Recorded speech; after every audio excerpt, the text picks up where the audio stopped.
Hello प्यारे बच्चों। आपको मालूम है कि हमारे यहाँ छत्तीसगढ़ में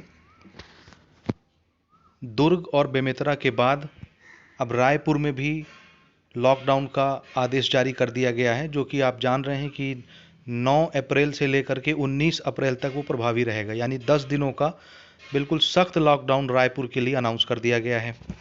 और आज ही 8 तारीख को राजनांदगांव कलेक्टर के द्वारा राजनांदगांव जिले के लिए भी लॉकडाउन का आदेश कर दिया गया है कि शनिवार 9 अप्रैल से लेकर के 19 अप्रैल तक पूरा टोटल लॉकडाउन रहेगा।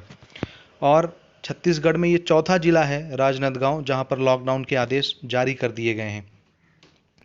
इसी बीच आपको पता है कि गवर्नमेंट के फैसले के अनुसार कि आपके छत्तीसगढ़ बोर्ड 10वीं और 12वीं की परीक्षाएं ऑफलाइन मोड पर होनी है, जिसकी तैयारी पूर्णतः कर ली गई है। जितने भी सेंटर हैं सारे सेंटर्स को बहुत अच्छे तरीके से प्रिपेयर कर लिया गया है। कॉपियां भी डिस्ट्रीब्यूट कर दी गई हैं। आपके एडमिट कार्ड भी लगभग आपको मिल गए होंगे, इश्यू कर दिए गए हैं।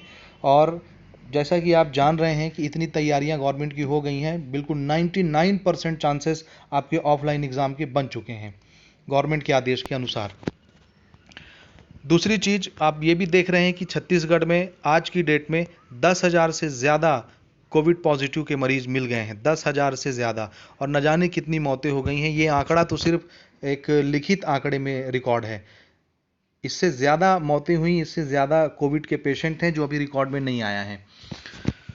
तो इस तरह की बिगड़ते माहौल को देखते हुए हम लोग इतने दिनों से कैंपेन चला रहे हैं, ऑनलाइन या ऑफलाइन ज्ञापन दे रहे हैं ऑनलाइन एग्ज़ाम के लिए या ऑफलाइन के विरोध में कि आपकी बोर्ड परीक्षाएं स्थगित कर दी जाएं, पोस्टपोन कर दी जाएं या ऑनलाइन के माध्यम से आपकी परीक्षाएं ली जाएं। तो कहीं ना कहीं जाकर के ये चीज़ें बहुत प्रभावशील हुई हैं। और आपके सामने मैंने ये हरी भूमि की एक न्यूज़ कटिंग पेश की है। देखिए, इसमें बोर्ड परीक्षाएं रद्द करने के लिए विधायक अरुण वोरा जी ने मुख्यमंत्री को पत्र लिखा है। और उन्होंने स्वयं मुख्यमंत्री श्री भूपेश बघेल जी को और हमारे जो शिक्षा विभाग के सचिव हैं श्री वीके गोयल जी को इन्होंने स्वयं ज्ञापन सौंपा है। और आज 9 आज तो 8 तारीख है, कल के डेट में 9 तारीख को या 8 या 9 को एक मीटिंग भी वो करेंगे डायरेक्ट भूपेश बघेल जी से या श्री वीके गोयल जी से, जिसमें ये निर्णय लिया जाएगा। उन्होंने कहा है अपने ज्ञापन में कि आपका ये जो फैसला है ऑफलाइन एग्ज़ाम लेने का, इस पर गवर्नमेंट को पुनः विचार करना चाहिए। और ये देखना चाहिए कि इतने सारे अभिभावक हैं जो नहीं चाहते हैं कि इस बढ़ते हुए संक्रमण के टाइम पे हम अपने बच्चों को एग्ज़ाम लेने के लिए भेजें। और जैसा कि आपने देखा है, जो नोटिफिकेशन जारी हुआ है सीजी बोर्ड का आपके ऑफलाइन एग्ज़ाम के संबंध में कि मंडल की बोर्ड परीक्षाएं यथावत तिथियों से ही सुनिश्चित कराई जाएं, उसमें आप पहला पॉइंट देखेंगे तो उसमें यही लिखा हुआ है कि छात्र भले लॉकडाउन लगा हो, कंटेनमेंट जोन हो, कुछ भी हो, छात्र का एडमिट कार्ड उसके लिए ई पास बन जाएगा और कोई भी थानेदार, कोई भी रोकने वाला उस बच्चे को नहीं रोकेगा एग्ज़ाम सेंटर तक जाने के लिए। भले पूरा देश बंद रहेगा, भले पूरा आपका शहर बंद रहेगा, आपका गांव बंद रहेगा, एक परिंदा भी बाहर नहीं निकलेगा, पशु पक्षी भी बाहर नहीं दिखेंगे, लेकिन आपको कोई नहीं रोकेगा एग्ज़ाम सेंटर तक जाने के लिए। इसी तरह जिस टीचर की ड्यूटी लगी होगी एग्ज़ाम सेंटर में, उस टीचर को भी कोई नहीं रोकेगा। मतलब ये नियम सब के लिए, लॉकडाउन सिर्फ हमारे 10वीं और 12वीं के बच्चों के लिए बस नहीं है, उनको कुछ नहीं होगा ये चाह रही है गवर्नमेंट ये सोच रही है कि इन बच्चों को कुछ नहीं होगा। और बाकी सब के लिए इंतजाम हो रहे हैं, लॉकडाउन लग रहा है, सारी चीज़ें हो रही हैं, लेकिन बोर्ड एग्ज़ाम वो ऑफलाइन ही करवा के मानना चाहते हैं।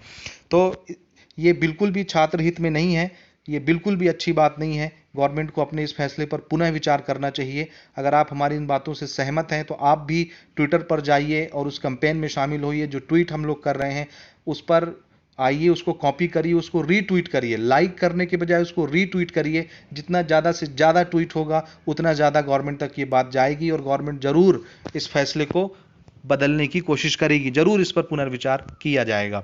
हमें उम्मीद है बहुत सारे लोग सामने आ रहे हैं, बहुत सारे शिक्षक संघ के लोग भी आ रहे हैं ज्ञापन सौंपने के लिए, ऑनलाइन प्रोटेस्ट कर रहे हैं, ऑफलाइन प्रोटेस्ट कर रहे हैं, जिससे जैसा सहयोग हो पा रहा है वो वैसा सहयोग कर रहा है इस फील्ड में।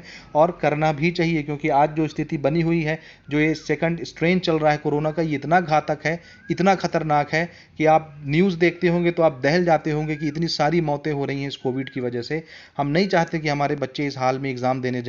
ऑनलाइन एग्ज़ाम हो या ऑफलाइन एग्ज़ाम हो, ये तो बात की बात है, लेकिन अभी जो सिचुएशन चल रहा है इस समय तो कम से कम बोर्ड एग्जाम को पोस्टपोन कर देना चाहिए। बाद में देखा जाएगा एग्जाम ऑनलाइन लेना है या ऑफलाइन लेना है, उसकी व्यवस्थाएं बाद में की जा सकती हैं। लेकिन ये अभी जो समय चल रहा है कोविड का, जिस हिसाब से कोविड के स्ट्रेन बढ़ रहे हैं, जिस हिसाब से मरीज मिल रहे हैं 10,000 से ज़्यादा, जिस हिसाब से लॉकडाउन लगाया जा रहा है जगह जगह, वो दिन दूर नहीं है कि पूरा छत्तीसगढ़ लॉक कर दिया जाए, पूरे छत्तीसगढ़ में लॉकडाउन लगा दिया जाए। बिल्कुल वो दिन दूर नहीं है। लेकिन क्या इसके बावजूद भी गवर्नमेंट 10वीं 12वीं की परीक्षाएं आयोजित करके ही मानेगी? ये तो बिल्कुल अच्छी बात नहीं है। छात्रों, आप ट्विटर पर जाओ, प्रोटेस्ट करो online, hashtag cancel board exam 2021 tweet करिए। जितनी ज़्यादा से ज़्यादा आप ट्वीट करेंगे उतना ज़्यादा बात गवर्नमेंट तक पहुंचेगा। हम सब आपके साथ हैं, पूरा शिक्षक संघ आपके साथ हैं। अब तो कांग्रेस के बहुत सारे नेता भी इस फील्ड में आ गए हैं, बहुत सारे विधायक भी चाह रहे हैं आपके साथ, प्रोटेस्ट कर रहे हैं। जरूर आपकी बात सुनी जाएगी। मिलते हैं अपन नेक्स्ट वीडियो में, तब तक के लिए धन्यवाद।